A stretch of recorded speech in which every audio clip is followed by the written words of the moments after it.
Oke, baik. Assalamualaikum warahmatullahi wabarakatuh. Perkenalkan, nama saya Repiadi Rahman Pratama. Saya berasal dari kelas HKI 4A, Prodi Hukum Keluarga Islam semester 4 Fakultas Syariah.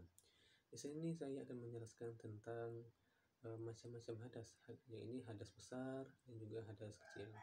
Nah, sebelum kita mengetahui terlebih dahulu mengenai hadas ini ialah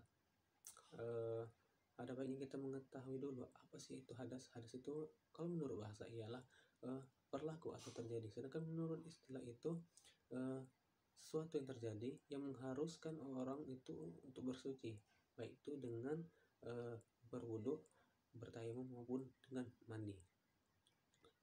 Dan juga Rasulullah SAW bersabda, tidak akan diterima oleh Allah Subhanahu Wa Taala apabila orang tersebut berhadas sehingga dia berwudu terlebih dahulu. Di sini juga dijelaskan bahwa orang tersebut tidak akan diterima sholatnya apabila dia tidak suci dari hadas besar maupun hadas kecil. Kita langsung masuk ke dalam hadas, macam-macam hadas ya. Macam hadas kecil yang pertama ya.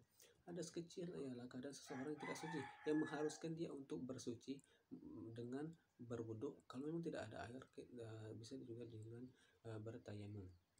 Apa saja sih yang membuat orang tersebut bisa berhadas kecil ini? Yang pertama ya, sesuatu yang keluar dari dubur dan kubul. Maksudnya sesuatu yang keluar dari lubang depan dan juga lubang belakang di bawah pusar. Itu menyebabkan orang berhadas kecil. Yang kedua, bersentuhan kulit laki-laki dan perempuan yang bukan muhrimnya tanpa batas yang menghalanginya. Maksudnya langsung bersentuhan antara kulit laki-laki dan perempuan yang belum muhrimnya. Di sini bisa menyebabkan orang tersebut berhadas kecil. Yang ketiga ialah hilang akal. Hilang akal ini bukan gila semata ya. Hilang akal di sini bisa kita artikan itu orang yang tidur yang juga mabuk, itu bisa dikatakan hilang akal. Jadi dia tidak sadar. Itu maksudnya, itu hilang akal di sini ialah bisa menyebabkan orang tersebut berhadas kecil. Jadi apabila ada baik perintah Rasulullah SAW tersebut, sebelum tidur kita berwudu terlebih dahulu, dan juga bangun tidur kita berwudu dan sholat itu. Dan juga yang keempat yang menyebabkan orang berhadas kecil ini ialah menyentuh kemaluan sendiri dan kemaluan orang lain yang dengan telapak tangan sendiri atau dengan jari-jari bagian dalam. Ini juga bisa menyebabkan orang tersebut berhadas kecil. Yang kedua ya, untuk mengenai hadas besar. Hadas besar ialah keadaan seseorang yang tidak suci, yang cara menyucikan itu ialah dengan mandi janabah atau mandi wajib atau mandi junubnya, bisa dikatakan begitu.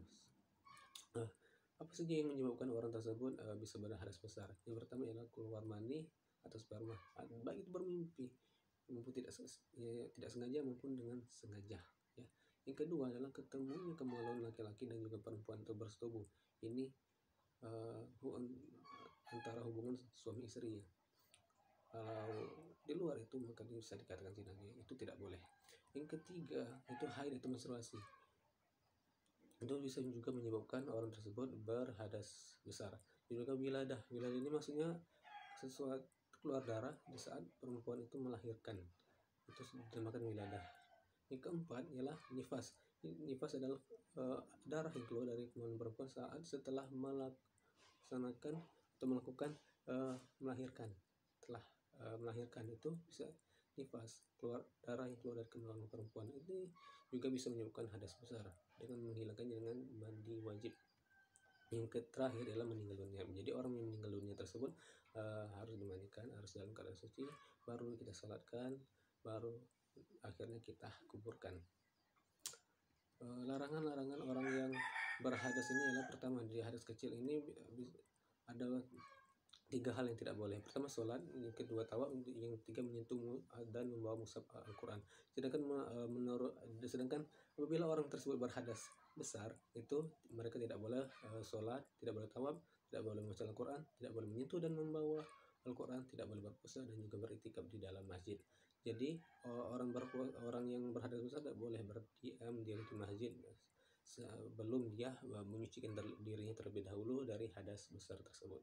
Oke, itu saja penjelasan dari saya. Terima kasih.